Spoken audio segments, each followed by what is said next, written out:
Hello everyone, welcome you back to MS alpha classes. इस video में हम discuss करेंगे क्लास 10th मैथ्स के चैप्टर 5 की एक्सरसाइज 5.3 का क्वेश्चन नंबर 19 क्वेश्चन है 200 logs are stocked in the following manners 20 logs in the bottom row, 19 in the next row, 18 in the next row to it and so on. In how many rows are the 200 logs placed and how many logs are in the top row. तो इस question का means है कि ये 200 logs हैं और 200 logs को इस मैनर में अरेंज किया गया है कि जो इसकी बॉटम वाली रो है उसमें 20 logs हैं, उसके नेक्स्ट वाली रो में, इससे ऊपर वाली रो में 19 logs हैं और इसके ऊपर वाली रो में 18 logs हैं एंड सो ऑन। हमें 200 logs को इस तरह से अरेंज करना है कि 200 logs इस मैनर्स में अरेंज हो जाएं कि जैसे बॉटम में 20 है, फिर 19 है, फिर 18 है, कि 1 log जो है वो डिक्रीजिंग ऑर्डर में आ रहा है कि इसमें 20 है, इसमें 19 है, इसमें 1 लेस देन है बॉटम वाली रो से, इसमें 18 है, इसमें भी 1 लेस देन है। तो ऐसा क्लियर हो रहा है कि जो अरेंजमेंट्स ऑफ logs है वो एक सीक्वेंस फॉर्म कर रहा है, यहां पर एक एपी फॉर्म कर रहा है कि जो डिफरेंस आ रहा है उसका इन रोज का वो 1 का डिफरेंस आ रहा है। बॉटम वाली रो में 20 logs है, उसके ऊपर वाले में 19 है, फिर 18 है। तो इसका अरेंजमेंट इस तरह से शो किया गया है कि उसमें एक जो डिफरेंस आ रहा है वो कांस्टेंट है, वो सेम है, तो वो कॉमन डिफरेंस है। जब 2 कॉन्जिक्यूटिव टर्म्स का डिफरेंस सेम हो जाता है तो फिर वो कॉमन हो जाता है, सभी में होता है तो कॉमन डिफरेंस हो जाता है और इस तरह की कोई भी सीक्वेंस एक एपी फॉर्म करती है। और टोटल जो logs है यहां पर वो 200 logs हैं। जो टोटल logs है वो 200 है। हमें 200 logs को इस मैनर में अरेंज करना है और बताना है कि ये 200 logs कितनी रोज में अरेंज कर सकते हैं और इसकी जो टॉप रो आएगी, ऊपर वाली जो लास्ट रो आएगी, उसमें कितने logs आएंगे। तो यहां पर हमें 2 क्वेश्चंस के सॉल्यूशन फाइंड करने हैं। तो इस तरह से हमें यहां पर गिवन है कि जो टोटल logs है, जो टोटल logs गिवन है, total logs equals to 200। Total logs 200 given है, तो हम इसको कह सकते हैं कि जो सम ऑफ logs है वो है 200। तो एस एन होगा इसका 200। और जो अरेंजमेंट्स है logs का इस मैनर से है कि जो फर्स्ट जो रो है इसकी, जिसको हम कंसिडर कर रहे हैं फर्स्ट रो, बॉटम वाली रो को, उसमें 20 logs हैं, उसके ऊपर वाली रो में जो नेक्स्ट रो है उसमें 19 logs हैं, फिर उसके नेक्स्ट वाली रो में 18 logs हैं और उनका अरेंजमेंट इस तरह से किया गया है कि इनमें जो डिफरेंस आ रहा है वो एक सेम आ रहा है, 20, 19, 18 एंड सो ऑन। तो ये एक सीक्वेंस फॉर्म करते हैं, एक एपी फॉर्म करते हैं।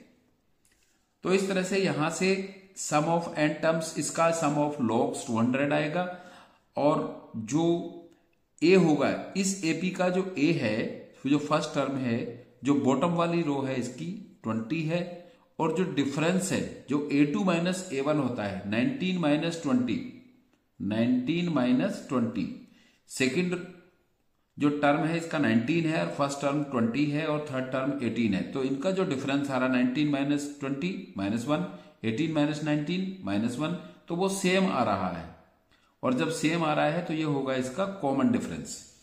अब जैसा कि हमने इस चैप्टर के स्टार्टिंग से ये देखा है कई क्वेश्चंस में, सभी क्वेश्चंस में, कि जो कॉमन डिफरेंस है वो पॉजिटिव भी हो सकता है, नेगेटिव भी हो सकता है और जीरो भी हो सकता है।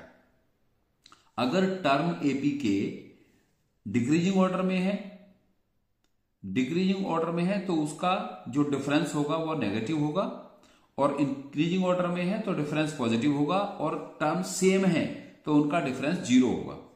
तो कॉमन डिफरेंस इसका पॉजिटिव, नेगेटिव और जीरो भी हो सकता है, बट कंडीशन ये है कि जो डिफरेंस है वो सेम होना चाहिए, नेगेटिव हो, पॉजिटिव हो या जीरो।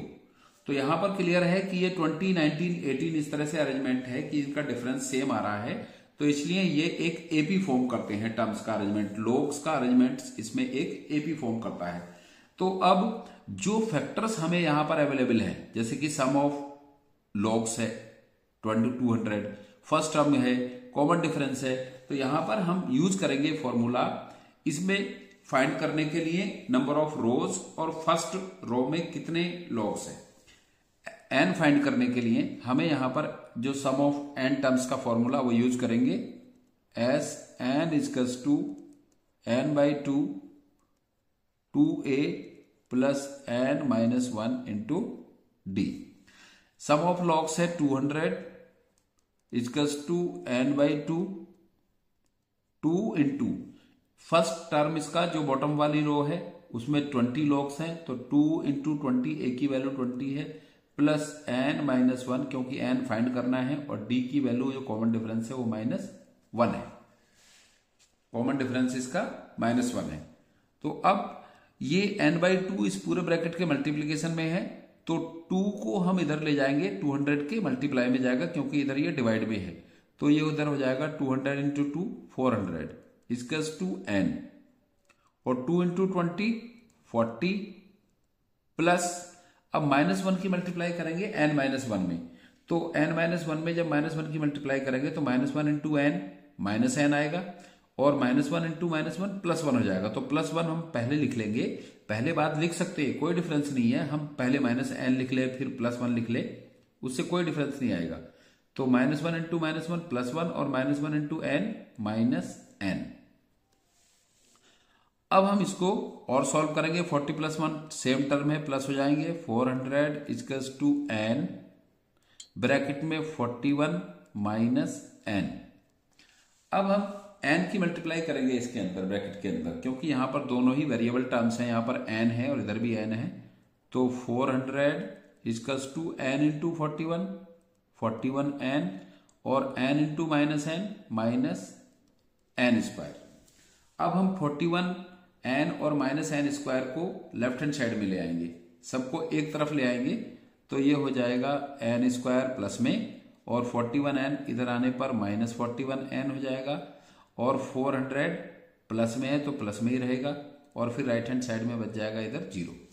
अब ये एक फॉर्मेट हमें मिल गया यहां पर जो क्वाड्रेटिक ट्राइनोमियल्स का होता है। क्वाड्रेटिक ट्राइनोमियल्स में क्या होता है, 3 टर्म्स होते हैं, और उसमें जो वेरिएबल होता है उसकी डिग्री फर्स्ट टर्म में 2 होती है, सेकंड टर्म में 1 होती है, और थर्ड टर्म में उसकी डिग्री 0 होती है। तो एक क्वाड्रेटिक ट्राइनोमियल्स है, और इसके फैक्टर्स हम फाइंड करते हैं स्प्लिट द मिडिल टर्म से, क्योंकि हमें n की वैल्यू फाइंड करनी है तो हम इसको फैक्टराइज करेंगे, n² -41n + 400। तो उसमें क्या करते हैं, जो प्रोसेस है क्वाड्रेटिक इक्वेशन को सॉल्व करने का, क्वाड्रेटिक पॉलिनोमियल को, तो उसमें हम जो यहाँ पर वेरिएबल होता है, स्क्वायर वेरिएबल होता है क्वाड्रेटिक, उसके कोएफिशिएंट से मल्टीप्लाई करते हैं कांस्टेंट टर्म को। तो यहाँ पर 1 है, 1 इंटू 400 होगा, और फिर 400 के ऐसे पेयर ऑफ फैक्टर्स फाइंड करते हैं कि अगर कांस्टेंट टर्म पॉजिटिव है तो उन फैक्टर्स को प्लस करके ये वैल्यू आती है 41, और अगर यहां पर नेगेटिव होता है तो डिफरेंस से आती है। अब क्योंकि 400 यहां पर पॉजिटिव है तो इसके फैक्टर्स को ऐड करके ये वैल्यू आएगी 41। तो 400 के फैक्टर होंगे 25 इंटू 16, और 25 क्योंकि ये ऑलरेडी हम पॉलिनोमियल में, क्वाड्रेटिक इक्वेशन में और 9th क्लास में बहुत सारे इसके सम्स कर चुके हैं, तो यहां पर इतना डिटेल में जाने की आवश्यकता नहीं है, आप समझ सकते हैं, आप कर सकते हैं कि 400 के जो पेयर ऑफ फैक्टर्स होंगे 16 इंटू 25 होंगे, और 16 + 25 41 होता है, तो n² -16n -25n + 400 equals to 0। अब फिर क्या करते हैं, इसमें हम पेयर बना लेते हैं, और पेयर बना के फिर कॉमन लेते हैं, तो n² -16n में से कॉमन आएगा n, और यहां पर रहेगा फिर n, एक बराबर बाहर आएगी, इसकी एक डिग्री एक अंदर रह जाएगी, और -16n में से n कॉमन आ गया, फिर -25 कॉमन ले लेंगे, क्योंकि ये 25 n + 400 है, तो 25 कॉमन ले लेंगे यहां से, और इधर बचेगा फिर n, और क्योंकि पहले माइनस है तो ब्रैकेट क्लोज करते हुए इसके अंदर वाले साइन चेंज हो जाएंगे, या प्लस का 400 माइनस का 400 हो जाएगा, और माइनस के 400 को जब 25 से डिवाइड करेंगे तो माइनस का 16 आएगा, और इक्वल्स टू 0। फिर अब यहां पर फिर से क्योंकि 2 टर्म्स है इसमें, n इंटू n -16 और -25 इंटू n -16, तो यहां से n -16 कॉमन आ जाएगा, n -16, और यहां पर n बच गया, और इधर -25 n -25 5 इजकल्स टू 0। तो n-16 और n-25 इजकल्स टू 0 आ गया। तो यहां से हम n की वैल्यू फाइंड कर लेंगे।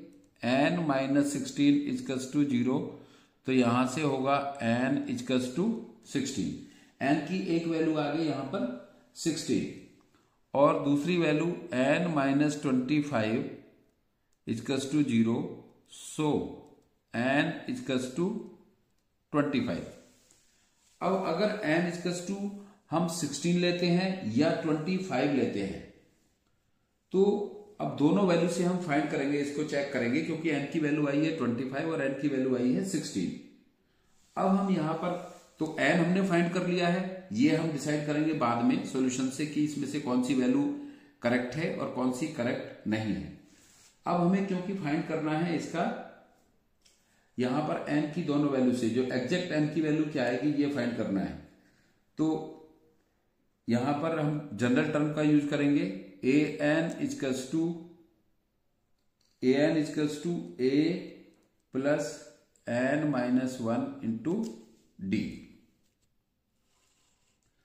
तो an हम यहां पर पहले a 16 लेते हैं, n की वैल्यू 16 आई, तो 16 इजकल्स टू a क्या है इसका जो हमने शुरू में कंसिडर किया था, जो बॉटम वाली रो थी इसकी 20 प्लस n-1, तो करेंगे यहां पर 16-1 और इनटू कॉमन डिफरेंस है -1, तो ये हो जाएगा 16-1 15 प्लस 15 इंटू -1 इजकल्स टू 20 और 15 इंटू -1 -15, 20 माइनस 15, 20 माइनस 15, तो यहां पर आ गई ये वैल्यू A16 जो हमने फाइंड किया है। अभी ये वैल्यू आ गई यहां पर 5 वैल्यू आ गई इसकी। अब हम यूज करेंगे इसमें n की वैल्यू 20, n की वैल्यू 20 यूज करेंगे। n की वैल्यू हमने 16 यूज की है, तो यहां पर ये वैल्यू आ गई है 20 plus 16 minus 1, general term use करके 20 प्लस 16 माइनस 1 15 इंटू -1, तो 20 माइनस 15 5। अब हम यूज करेंगे यहां पर दूसरी value 25।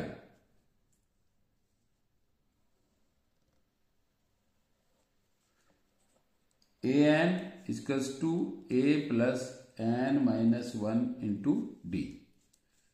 So a25 equals to 20 जो फर्स्ट टर्म है इसका AP का, और 25 माइनस 1 इंटू d की value -1। So a25 equals to 25 minus 1 24 plus 24 into -1 equals to 20 और 24 इंटू -1 -24। सो ये वैल्यू आई इसकी 20 माइनस 24 -4। अब जो -4 इसकी वैल्यू आई है, अगर हम इसमें 25 रोज में अरेंज करते हैं इसको, तो जो इसका टॉप रो आएगी उसमें -4 लोग आएंगे, जो कि पॉसिबल नहीं है। So this value is not possible, ये वैल्यू पॉसिबल नहीं है, ये वाली वैल्यू इसकी पॉसिबल नहीं है। This value is not possible. किसके लिए? 25 के लिए। n की वैल्यू 25 पॉसिबल नहीं है, क्योंकि 25 अगर हम वैल्यू लेते हैं, अगर इसको 25 रोज में अरेंज करते हैं, तो यहां पर लास्ट में इसका -4 आता है, ये पॉसिबल नहीं है, नहीं है। सो 200 लोग्स, जो 200 लोग्स हैं, सो 200 logs can be placed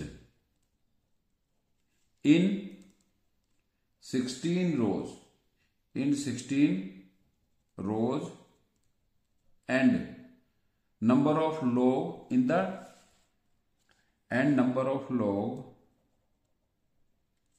in top row जो हमें फाइंड करना था इक्वल्स टू 5, जो n16 से आया है। तो जब 200 लॉग्स को हम अरेंज करेंगे, तो ये 16 रोज में अरेंज होंगे और इसकी टॉप वाली रो में 5 लॉग आएंगे। ये हमें इसमें फाइंड करना था। आई होप आपको क्लियर हो गया होगा कि हमें किस तरह से 200 लॉग्स को अरेंज करेंगे और किस तरह से n की वैल्यू फाइंड करेंगे, और फिर जो पॉसिबल वैल्यू है, जैसे कि 2 वैल्यूज आई हैं n की 25 और 16, तो 16 वैल्यू जो है वो पॉसिबल है, 25 वैल्यू इसकी पॉसिबल नहीं है।